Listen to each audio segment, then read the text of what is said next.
Good evening, guys. I hope you all are enjoying your holiday. Okay, online class. Chapter 8 is about sponsors in meeting, conventions, and exhibitions.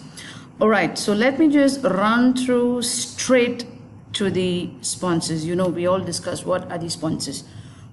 Who are your sponsors? Now you're running a lot of events, so now you guys know who are your sponsors, what are the things, like what are the benefits they get out of sponsoring out of for your event, and out of your event, how can they progress their brand and their products. Okay, mainly you have to look into the motives for sponsorship. One is brand concept and social objectives. That is the most important motive. Second one is product brand related objectives. Then we have sales objectives, media coverage, and corporate hospitality. When you look into brand concept, this is why they all want to sponsor for your event, because they will want to know how their company and how their brand will achieve their social objectives and their main aim. Are they reaching out to the market? And the product brand related, and the second one is product brand related objectives. It's just to see whether their brand is related to the event that you are conducting. Then it goes hand in hand, you know, so it's easier to reach out to the people.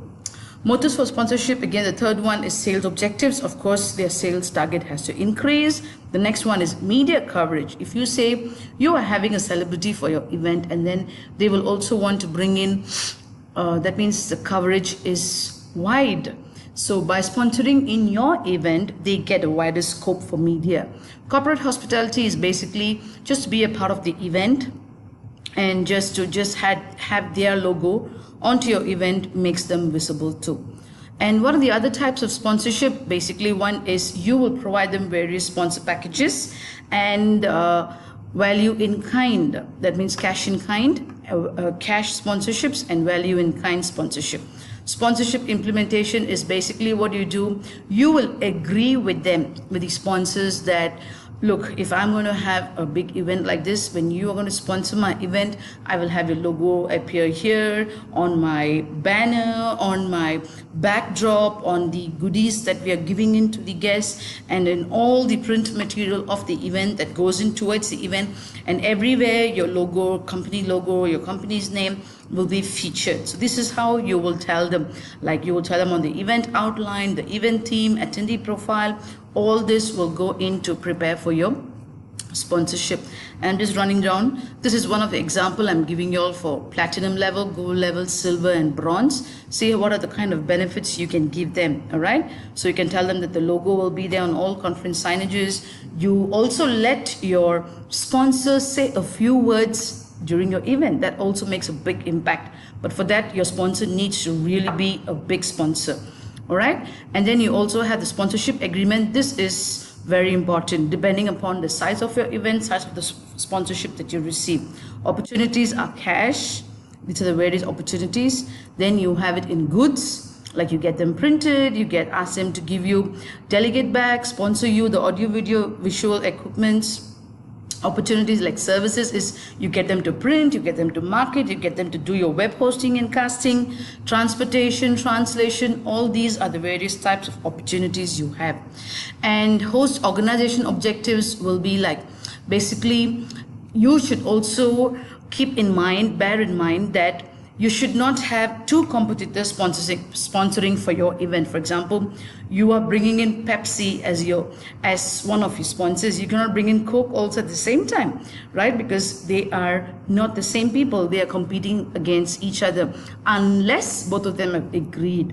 So things like this you have to pay attention to.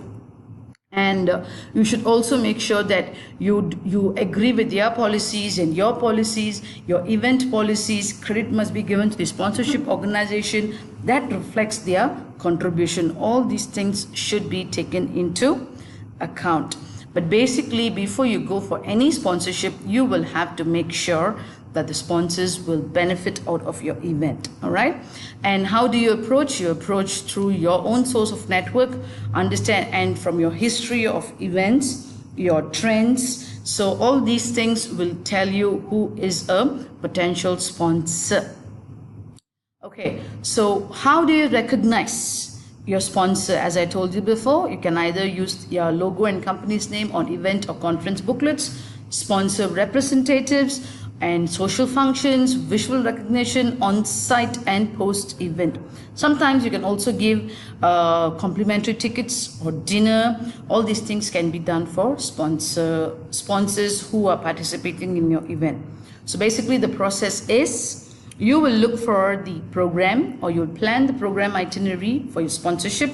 Then you develop specific measurable sponsorship objectives, negotiate and finalize the sponsorship plan, implement the plan, evaluate the success of the sponsorship plan, and provide feedback to the sponsor. So these are the points to remember for this lesson. Okay, well, this is an online class and I don't believe anything beyond 10 minutes can reach to your attention. Okay, so I've kept it really short, and this lesson is very simple but very, very important one. Okay guys, so BH15, just pay attention to the lesson, just go through the points. You don't have to listen to my video, you don't have to see my face, but still study the lesson. Okay, enjoy your break. Bye.